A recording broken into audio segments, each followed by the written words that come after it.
What's going on, guys? Brexton here, and I'm bringing you guys some Modern Warfare 3 gameplay, and it's one of my M.O.A.B gameplays, and I'm going to be giving you guys some tips and tricks on how to get a M.O.A.B because I know they're actually pretty difficult to get in this game versus the nuke in Modern Warfare 2, and I got quite a few M.O.A.Bs under my belt, so I kind of know what I'm doing, so I'll just give you guys some tips and tricks on what I do to get a M.O.A.B, and we'll start off with my gun.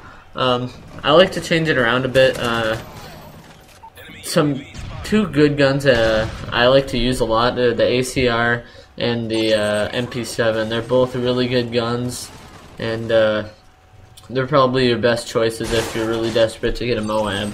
And to use for proficiencies and attachments, I suggest a silencer on every class if you're going for high kill streaks because you won't get shot in the back as often, or you're less likely to get shot in the back because the enemy doesn't know where you are, and that's a good thing. And then I'm using attachments on this specific class because that's probably the best proficiency if you're using specialist, because once you get that specialist bonus you get all the proficiencies anyway, so there's no reason to start off with kick or any other proficiency like that, because no matter what you're gonna get them if you get that specialist bonus. So you might as well start off with attachment so you can get that extra attachment if you couldn't decide between two.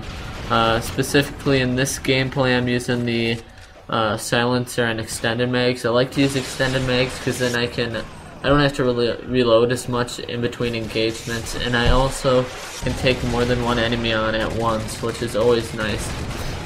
I'm also using the bouncing Betty, as you could see a few seconds ago. I like the bouncing Betty better than claymores because claymores you have to place them down, versus bouncing Betties you're able to throw them, which is a really good feature with the bouncing Betties. And you're gonna see me sit in this building in this part of the gameplay because I want to get my specialist bonus so that I have an advantage over the other team, and that's okay to do. To be honest with you, it's not necessarily camping because you're only there for a short amount of time. As you can see, I get my specialist bonus and I leave that room instantly. And once you get that specialist bonus, you're gonna want to put that to use, versus if you're just camping in a corner, you're not using all those perks that you just acquired. So yeah, I'm gonna run around with the map and I'm gonna have a better chance at winning my gunfights, which you really want to do if you have to get 25 kills with only your gun. For the second perk, I suggest using Hardline because that way you only need 1 point to get that first perk, and so if you are playing domination, you hop on the flag that's given to you right off the spawn, and there you go, you already have an extra perk and an advantage on the enemy team. You can also use Overkill as your second perk because it will give you a reliable secondary weapon. If you're wondering why I was bouncing up and down right there when shooting at that guy, I play on tactical button layout because I like drop shotting a lot. Yeah, I don't know, go ahead, make fun of me. I like drop shotting. I don't really use my knife all that often just because, well, for one, I hate when I get panic knifed, and I feel like drop shotting is a really effective technique to use. And also for the third perk, there's two perks that I recommend. One is Stalker because you're gonna be able to win those gunfights a lot more often if you're able to move back and forth quickly when you're aimed down your sights. And then Marksman, because if they aren't using Assassin on the other team, you're able to see them through trees and all sorts. You're able to see them from a long distance where you wouldn't be able to see them without the perk. I'm not using Marksman as my starting off perk. It's one of my specialist perks, but I do suggest using that. For some tips for kill confirmed, I suggest that you watch your if your kill gets denied or not, because if that kill gets denied, you know that there's an enemy right where your last kill was. and it's a good way to get notified by enemies coming behind you, and all of that type of stuff. Some more tips: stay to the outskirts of the map. That way, you're not going to get sniped if you're running through the middle, and you're less likely to get picked off. You're able to come up from behind them, and if you have a silenced weapon, you're going to be pretty stealthy, and it's going to be tough to kill you. So I'm coming pretty close to my M.O.A.B here. I'm like 3 kills away. I'm running low on ammo, which is a good thing I had Scavenger Pro to start off with. I wouldn't have my ammo I have right now, and that's why it's a good reason to start with Scavenger as a perk that you don't acquire, but a perk that you start off with. It's gonna help you out in the long run.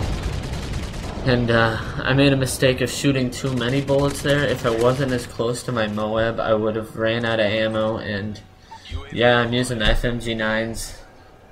Go ahead, leave some comments below on how gay it is, but you know, there's really no reason to complain about a gun, because really, if a gun's good in a game and everyone has the opportunity to use it, what's the point of complaining about it if you can use it?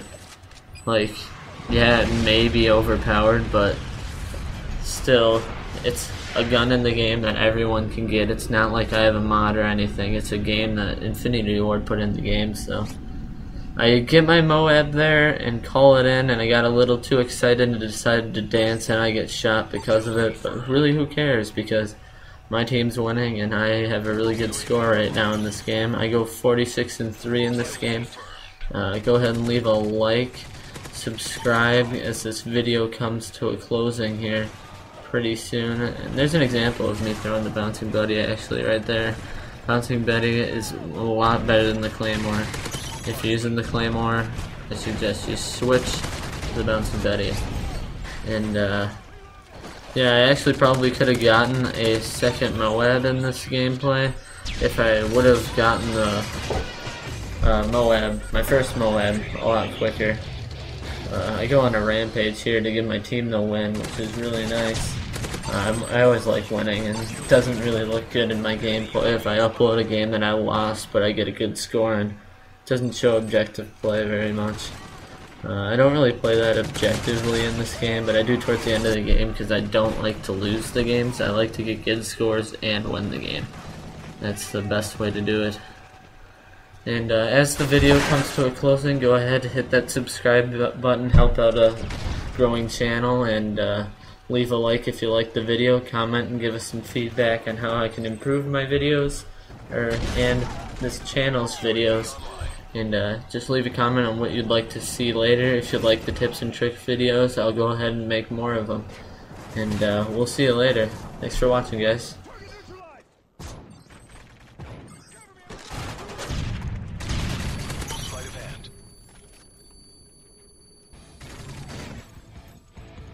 Mission accomplished. Good work.